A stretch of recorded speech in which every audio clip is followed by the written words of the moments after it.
Good morning, students.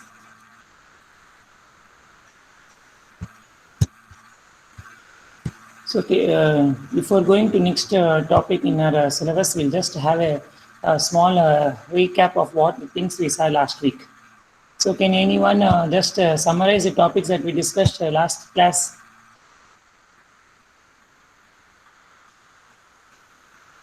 So, topics that we discussed during the last session.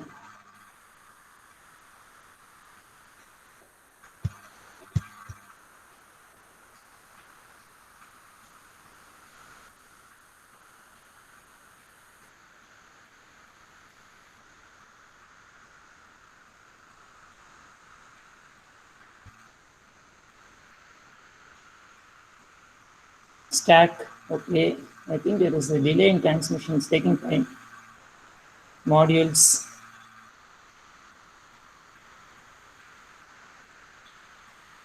modular programming, okay, fine, thank you. So I think we started with modular programming and then we moved to stacks. So in between we saw linking and relocation. So a subtopic under this modular programming, okay. So we'll just have some questions from the past session. Okay. So can anyone just say what is the modular programming and what is the advantage of going using this concept?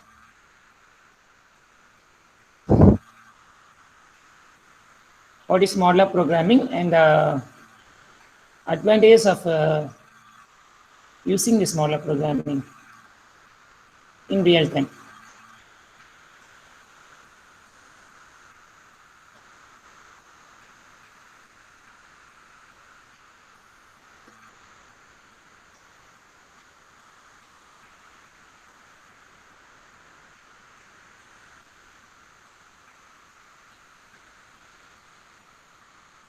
So you can unmute yourself and tell them the answer, else you can post in the chat box.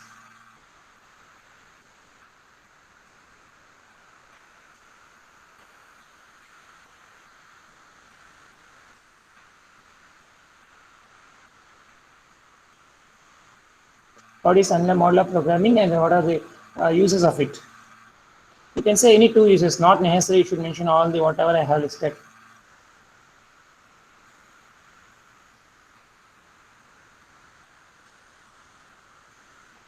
Link the modules to a whole program, okay, fine.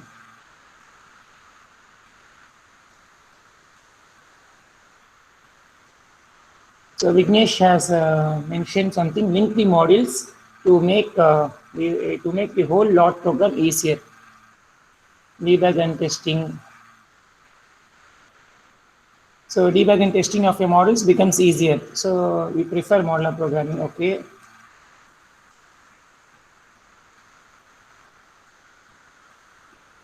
And one more, one more advantage.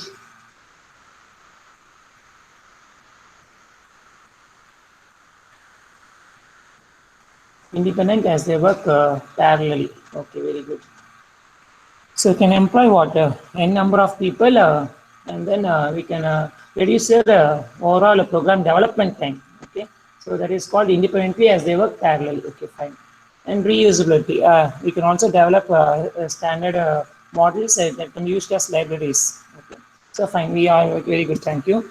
And then we started with linking and relocation. So do you remember the diagram? So just tell me how will you calculate the overall computation time of this linking and relocation process? Or what are the parameters that you will consider while calculating this linking and relocation process? So how will you calculate that?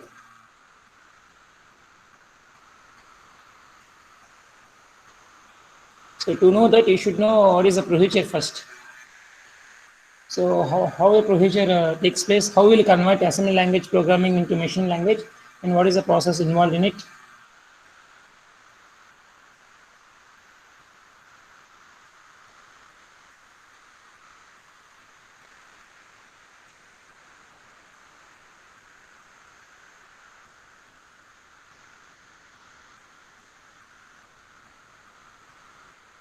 So you can guess the answers, even if it is long, no issues, but loading time, very good. So part of the answer you have said, Sanjay. Linking time. Okay, you are able to recollect all the times.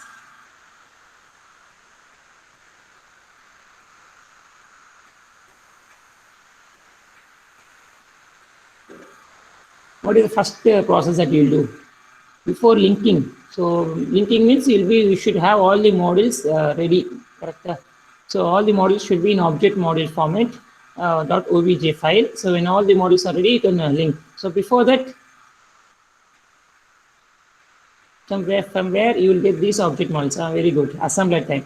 So assembler time followed by what? Linking time, loading time, and last one will be after loading. After loading the program into the main memory, execution time. That's it. So very good. You people have done it. So all these 4 times together we can use to calculate your overall computation time of your program. Okay. So and then we started with stack. So most of the things in stack. So we have 2 operations, push and pop, and then we do have what stack overflow and stack overflow underflow concepts. So today we'll be moving on to procedures. So we have a new topic called procedures and macros. So I hope you might have studied this in somewhere, maybe with some other name like subroutine something. So what do you mean procedure?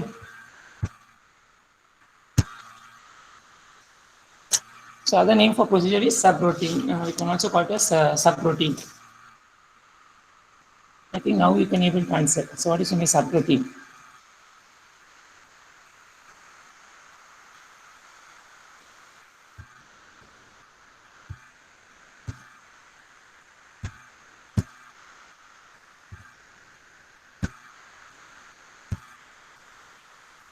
Have you heard about this term subroutine, or this is the first time you are hearing procedures or subroutines?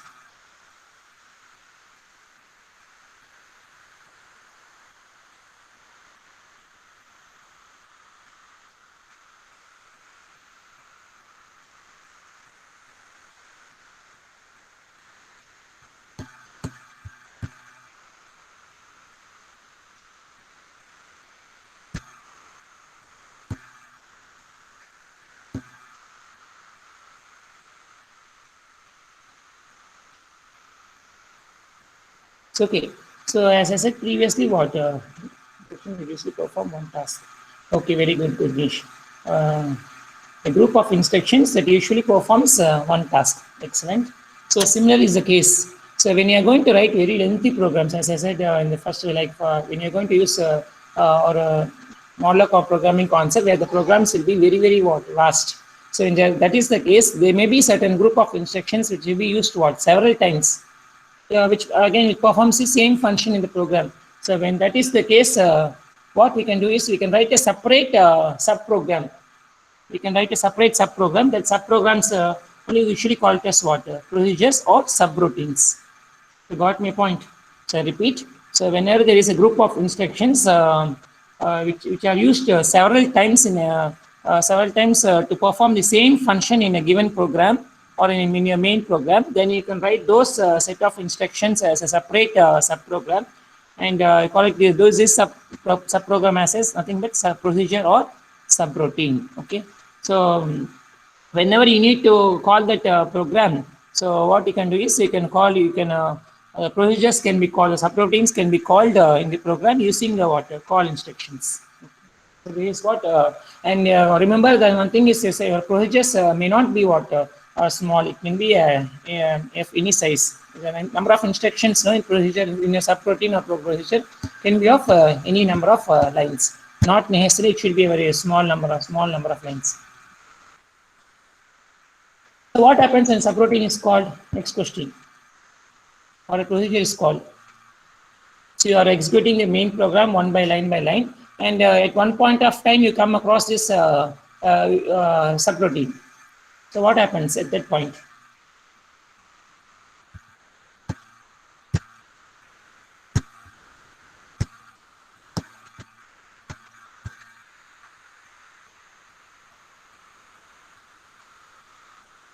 Control is transferred to the procedure. Very good. So excellent. So usually what they will do, procedures, they'll be written and they'll be assembled as a separate program modules, and usually it will be stored in memory normally. So when the procedure is called in the main program, as Vignesh said, when a procedure is called in the main program, so the program transfer, no, it will be automatically, it will be transferred to the procedure. And after executing of this procedure, so what happens? Again, the program control, it will be transferred back to the your main program. So this is a process that takes place even in microprocessor also. So in case of 8086 processor, we have again two instructions called as call and return. I think ma'am have taught you during your instruction set. So the call instruction, it is used to call a procedure in the main program, and similarly the instruction RET, return instruction, is used to what? Return the control back to the your main program. So, okay, so we use what? So in procedures, call and return statements. And next is classification of your procedures. So depending upon where your procedure is, where your procedure subprogram or subroutine is stored, depending upon your this storing position, you can classify the procedures into two types. Okay, so our call instructions into two types. So most in 8086 processor also we have two types of call instructions. They are called as intra-segment call and intra-segment call. So as the name indicates, intra-segment call means what? Near call, which means within the segment, whereas inter-segment call means far call, so which means outside the segment. So simple difference is your main program and your procedure both will be in your same segment, coding segment. If you could call it as what? Intra-segment. And if your main program and your procedure is going to be in different code segments, you call it as what? Inter-segment call or far call. Okay. And both the call instructions are terminated using your RET instructions. So depending upon the same, we have what? The corresponding can classify the RET instructions also, near return and far return.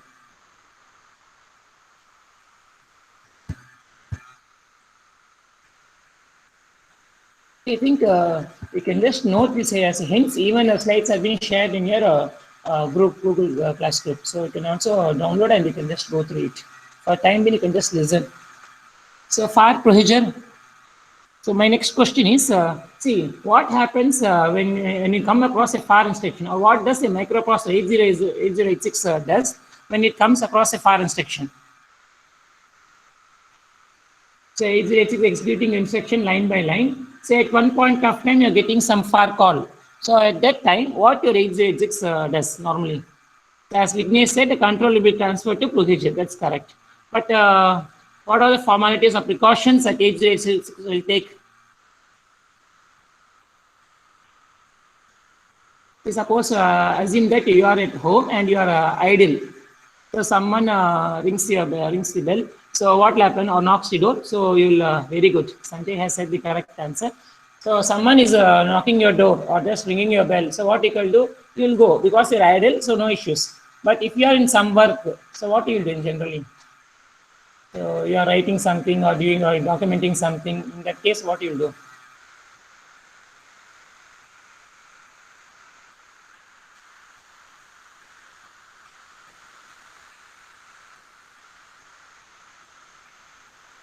If you are in some work and someone is knocking your door, so what you will do in general?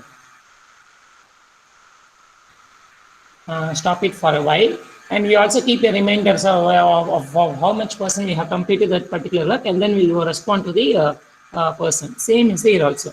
So when your microprocessor 8086 comes across your far call, so obviously it will not just like that leave the contents and move to the far call. There is some precautions should be taken for 8086. So what does it do means first, so any idea you have what does it do?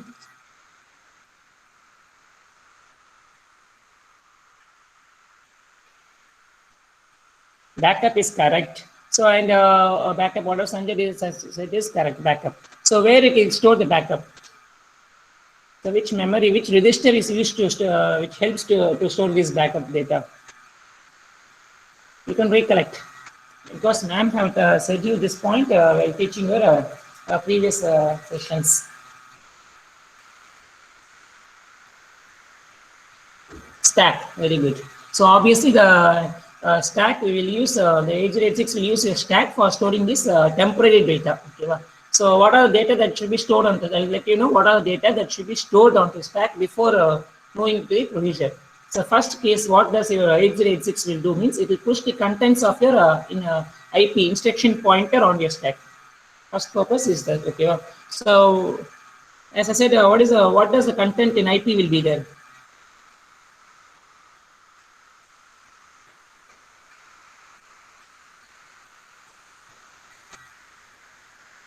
Okay, first let me complete, then I'll ask you questions. So whenever a processor 8086 encounters or comes across a far procedure, I'll repeat my question, Sanjay. Just I'll explain this and later I'll repeat. So whenever 8086 comes across this far call, so obviously what it initially will do means it will just push your all the contents of your code segment as well as contents of your instruction pointer IP onto the stack. So this is the first step it will do. Okay. So after moving the contents of your code segment and IP, so it should third what it will do means next step what it will do means it will just load the segment address of the procedure in the CS register, because it should know since it is a far call, the segment address is something different from your main program. So it should load your segment base address of the procedure into the CS register. So not only that, after loading this, it also loads you effective address of the procedure in the IP. So all these 4 steps should follow in order to before computing your procedure or subroutine. Okay. So my question is, so what will be the content in CS register and IP register, and why it is pushed onto the stack? Why not other registers? Why especially we are going to load this CS and IP? Sanjay, got my question? When your processor is going to execute your procedure, so as you said, we need to take backup. And though we have different registers, we are specifically moving only your CS register and IP register contents only onto stack. So I'm asking what is the specific reason for this? Why not we are moving other type of registers?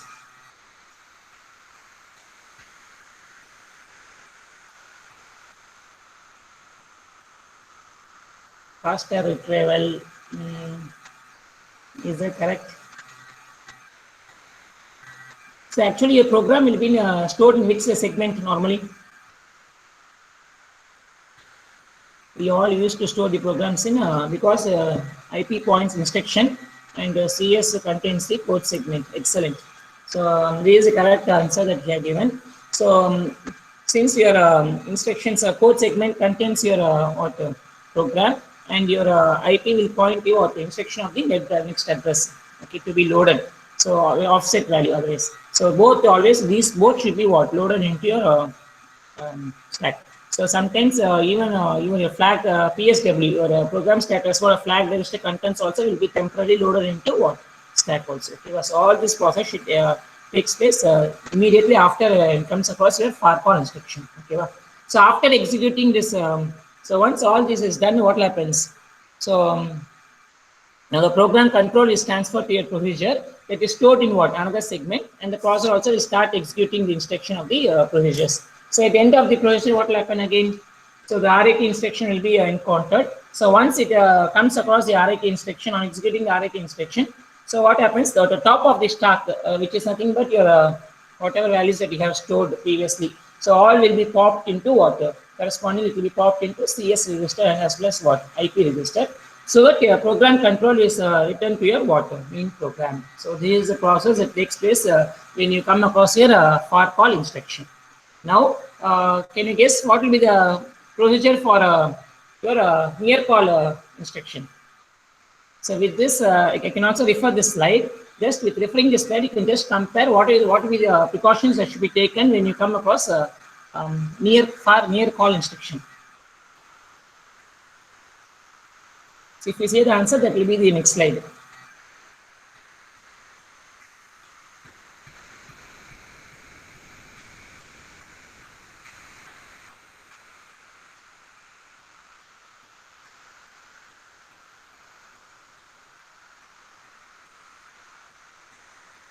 Procedure to be followed for near call.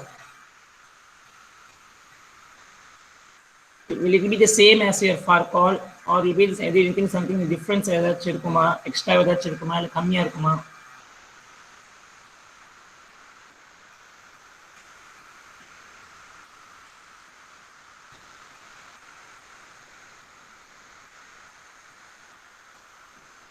Very good. So it remains in the same procedure, refers to the same code segment. Refers to the same code segment is correct. So when I say near call, you can just refer. So have you noticed the steps? So there is no need to load or move the contents of your CS register, because your main program and your procedure both are going to be in the code segment. So no need to load your CS register on the stack. So only two steps will be followed. So you have to push the contents of your IP alone onto the stack, and you have to load the FAT address of the procedure into the IP. So these two will be sufficient to perform your near instructions. Okay. So because the contents of CS register will not be altered in case of your near call. So the program control will be transferred to procedures which is stored in the same segment, and the processor will start executing the instructions of the procedure. And similarly, at the end, what will happen? R8 instruction will be encountered. So once after executing this R8 instruction, the top of the stack, as I said previously, previously stored values, whatever it may be, it will be popped to IP alone. So the program control will be transferred to your main program. Okay, so this is the process that takes place in your okay. So types of procedures, we have two types. So we have recursive and reintent. So recursive, I think, hope you know what is a recursive procedure, because I see people use this term. People use this term very often in your data centers or water subject. So recursive. So when you call it, when you use this term recursive,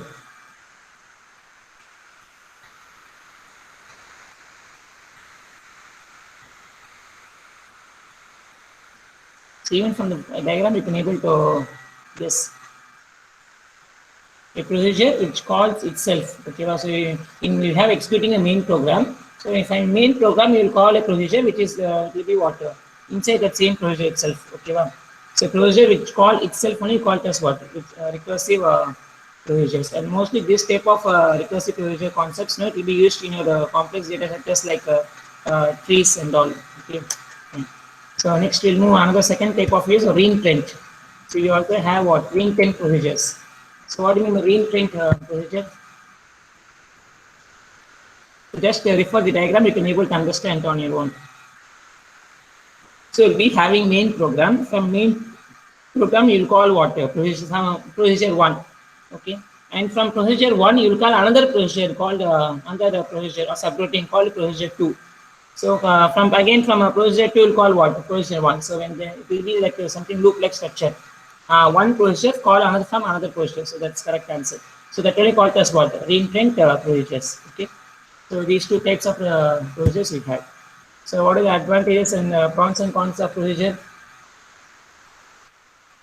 So here you have to understand a little more better manner. So the main advantage of this procedure is, see, once you call the procedure, so usually whenever you develop a procedure, what happens means the corresponding machine codes for the set of instructions, it will be developed and will be stored in one particular memory location. So each time you call a procedure, there is no need to you have to convert it into machine codes. The machine codes has been already developed once. So irrespective of how many times you call a procedure, the machine code will be developed only, stored in memory only once. Okay.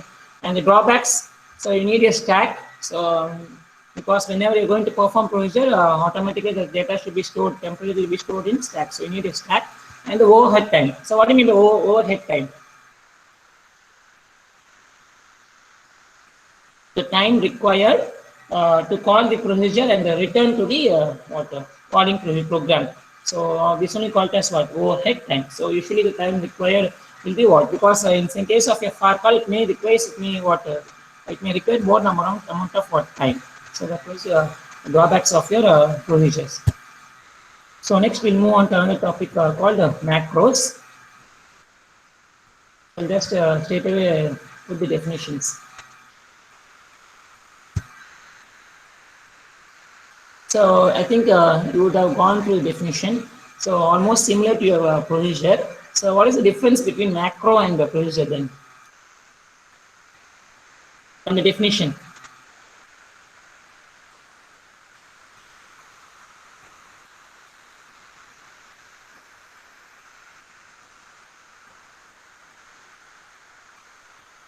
Difference between macro and procedure.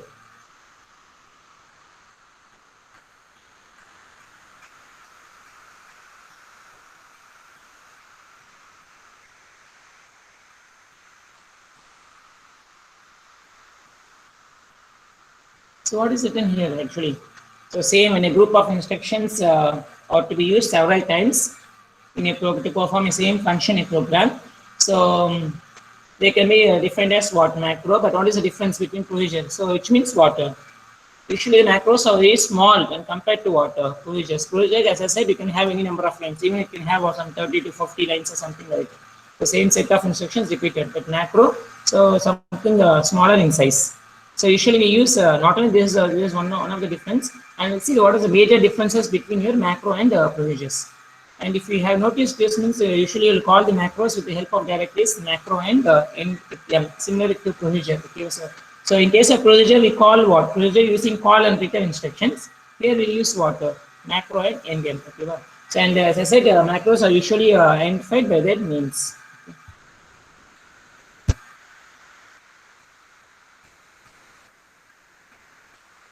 So similar to procedure, you can also define macros. So whenever a macro is called in a program, so what will happen?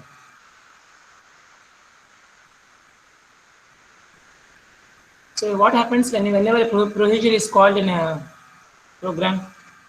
So what happens means whenever see you'll be calling procedure n number of times. So each time you call the procedure, what happens means the corresponding machine codes will be what loaded into that corresponding locations. So because okay, one. But in case of a macro, what happens means whenever you call a macro in a program, the assembler no, it will just insert the what defined group of instructions in place of your call instruction. In place of your call.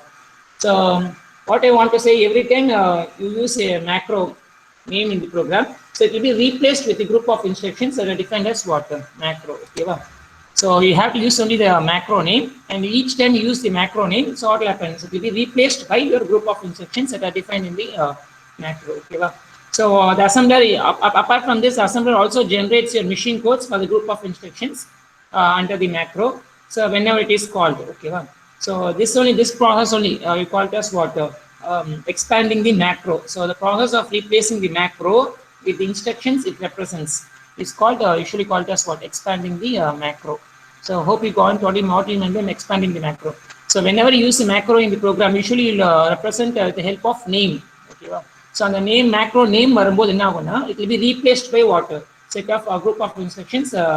Okay, well. It will replaces by assembler will generate machine codes for those group of instructions, and that will be what replaced in the program. Okay, well. So that is why we call it as what expanding the macro. Okay, well. So whenever you call a macro, so automatically what it will be get expanded because of more number of instructions. Okay, well.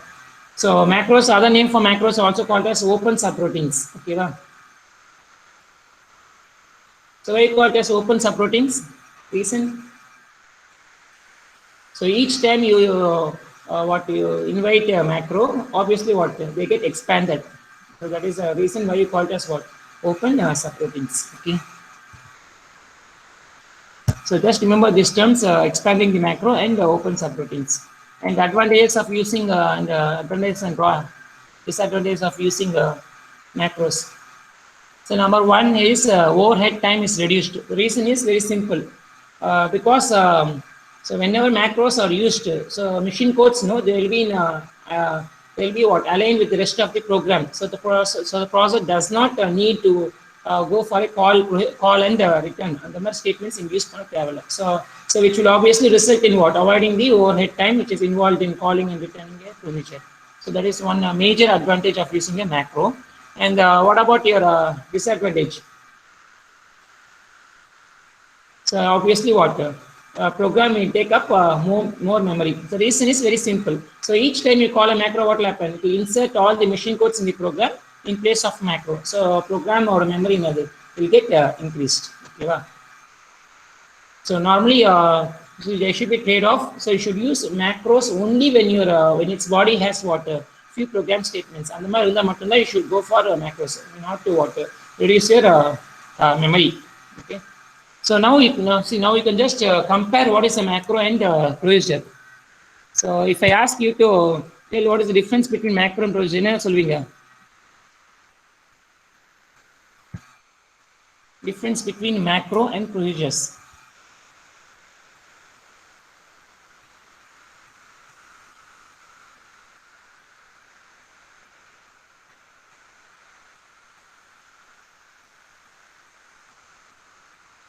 So what are the see first point that you can tell is so in case of a procedure, it can be accessed by using what call and return mechanisms. Okay, so we use what call and return mechanism for a program executing. In case of a procedure, macro number. So how you are going to access the macro?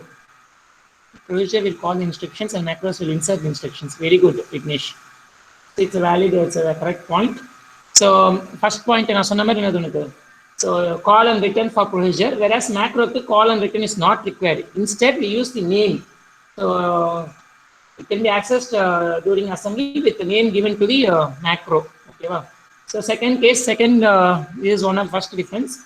And another difference that we are talking about is memory. So in case of a procedure, what happens? So the machine code for instructions are stored in the memory only once. So irrespective of how many times you call the procedure, it will be stored in the memory. What the machine code will be stored only once. So thereby reducing the memory size. But what about in macro? So the machine codes will be generated for the instructions in the macro each time what it is called. So obviously what memory requirement will be large. Okay, so this major difference between macro and okay, wow. And then a program.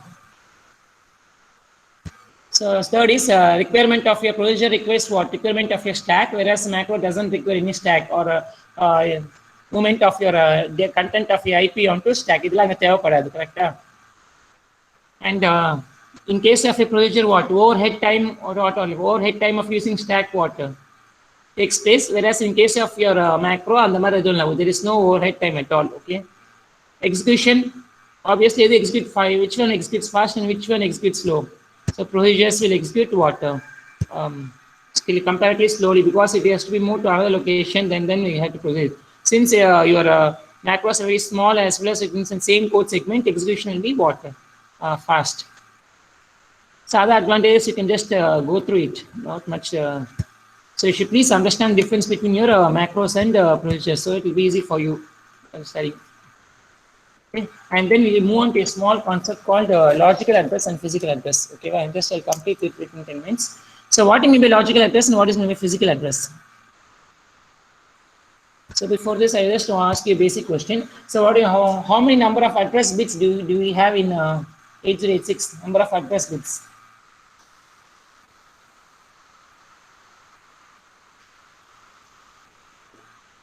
How many number? 20. Very good. So we have 20-bit address lines. So with 20-bit address lines, how many memory locations are possible?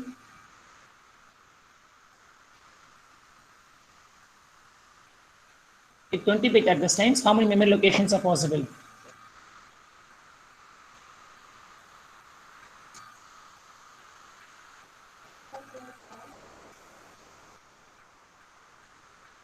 For example, we have 2 bits. So how many different memory locations you can able to access?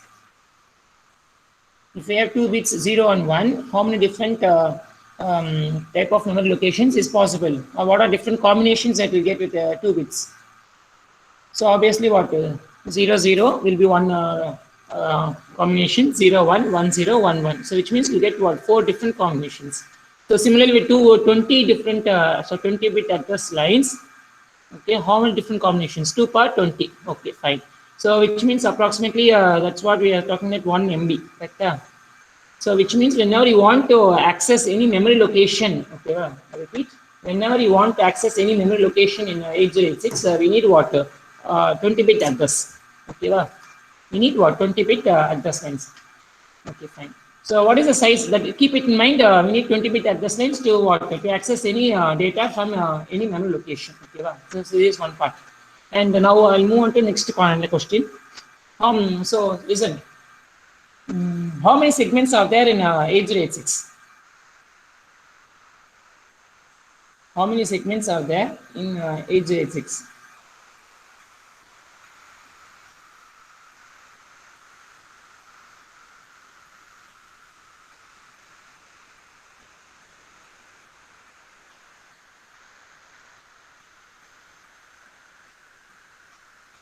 So you can just recollect the topic memory segmentation. So 8086 microprocessor usually it allows the user to what? To define the different memory areas for storing program and data. Okay, so usually the program memory it can be accessed using what? Code segment register, and data memory you can access using what? Data segment, extra segment, stack segment registers. So we have totally 4 types of segment registers. Okay, so we have 4 types. Okay, fine. So what is the size of these segment registers? Size of these segment registers. As I said, we have 4 segment registers, and the 4 segment registers are equally divided. Okay, and what is size of these segment registers?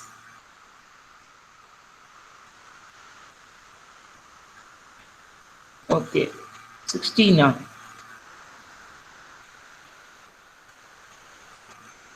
Yeah, 64 KB. Very good. So correct. So 64 KB means how much address lines will be required. Now you will come to reverse side. So previously I know how many address lines I have. With that calculator, what is the memory size? 1 MB you see, people said, correct. Now we have a 64 KB memory. With 64 KB means how many address lines are really required?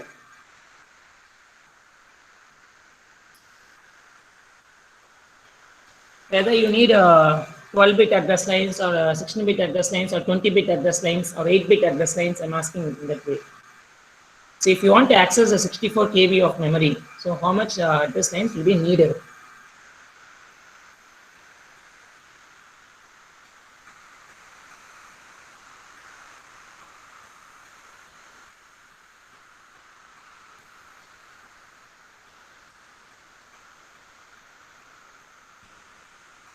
Just proceed in the other way. 2 power 20 is 1 MB. So 2 power 19, 2 power 18, 2 power 16, keep on reducing, you get the answer.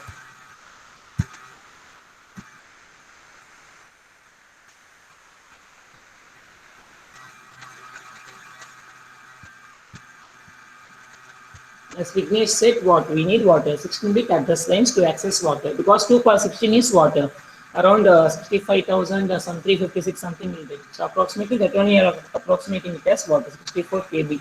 So we need what 16 address lines. Yes, Vignesh. Okay, so we need 16 address lines. So in general, the total address lines at an 8086 has 20 bit. Okay, but to access any of these segments, we need what 16 address lines. Okay, so which means the address within this segment it can be varied from 00000 to what FFFF. Okay, so all the this address available within the water segment. Okay, so my next question is. So how we are going to convert the 16-bit address into 20-bit address for physical calculation?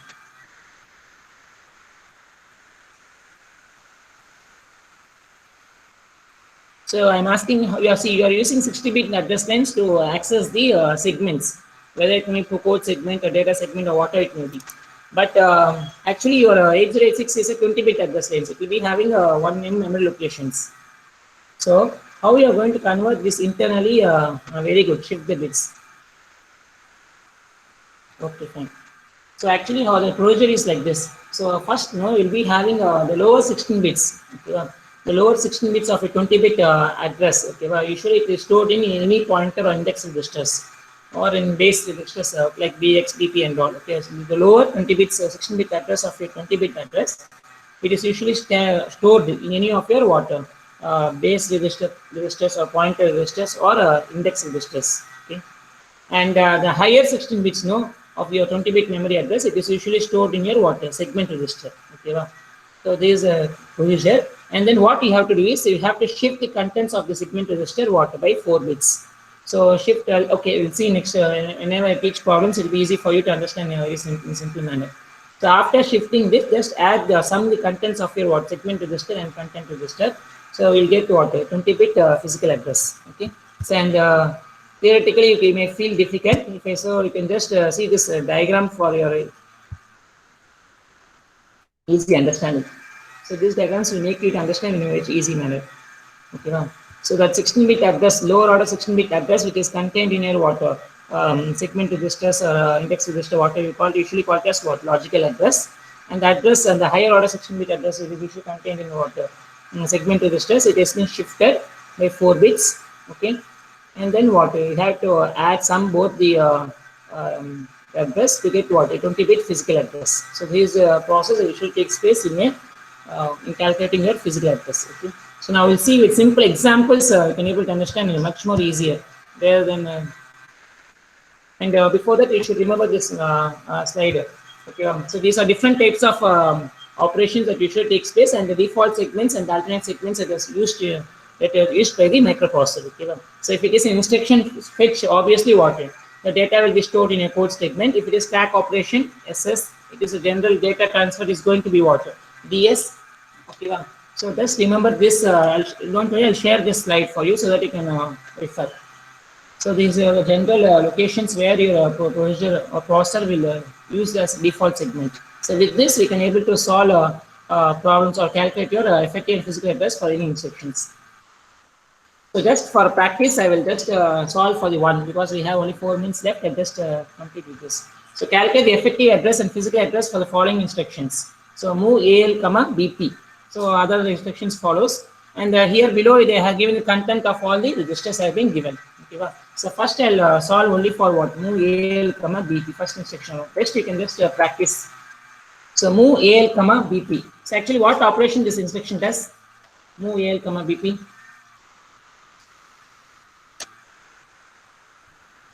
Move AL, BP. What operation this instruction does? So your source is BP and something destination is AL register. So AL register is an 8-bit register.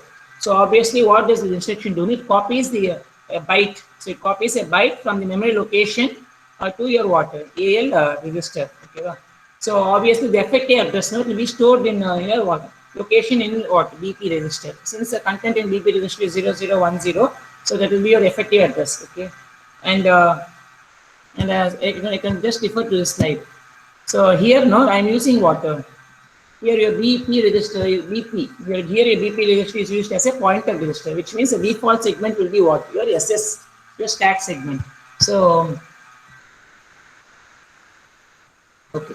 So the formula to calculate a physical address is what? Segment register into what? Multiply with 10 plus your effective, add your effective address, you get what? Your physical address. So since BP is used as your pointer, this default segment register will be SS into 10 plus what? 0010. So SS, the content in SS is 3000. Just multiply and add, you'll get the answer. Okay. So you can just practice for remaining two types, move CX, BX. And see, move CX, BX is nothing but a simple data transfer operation, which means what? Your data will be stored in your segment register, data segment register. And move AL, BP plus SI. Again, since your BP is used, so by default, what your address will be what? Segment register, SS. And last one. So move CS BX, AL. So what does this CS that colon mentions? See, forgot about the CS colon. If it is not there, what you will do? The effective address will be what? As usual, 0020, contents of a BX, and physical address will be what? So BX is used as pointer. Physical address will be by default, it will be what? Which register? You can just refer the table and then tell. And the table will come in. Okay, here I'll just show you the table.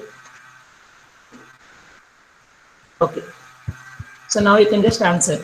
The instruction is move CS colon BX, AL. So forgot about that CS colon. If the instruction is move BX square brackets BX, AL, what will be the default segment that you will use to calculate a physical address?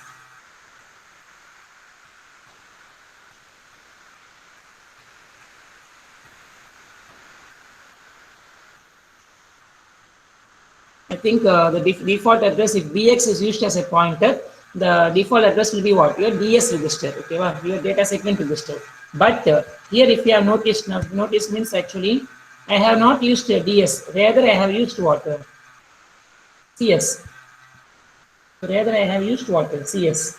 And I have calculated that CS only to calculate your what? Overall physical address. So what I want to say is, sometimes if when you use this syntax like this, so in the instruction CS dot, whenever it is used in front of square brackets bx, it indicates that we want the bus interface unit to add the effective address to the code segment to produce your what physical address, not your default segments. So the bus interface unit will automatically add, okay, will automatically add the effective address to the what code segment rather than your default segment. So that is the concept behind this instruction. And such adding such type of instructions, the CS colon only called as what? Adding such type of prefix X before this instruction, usually called as what? Segment override prefix. I repeat, segment override prefix. So adding like this. Even you can add EX. Suppose if I add a move ES colon BX means what happens? So while calculating a physical address, it will be the segment register considered will be what? ES. So this only called as what? Segment override prefix. Sometimes they may ask you in 2 marks also. You have to explain with examples. Okay. So with this, I'll stop. So if you have any doubts, you can ask.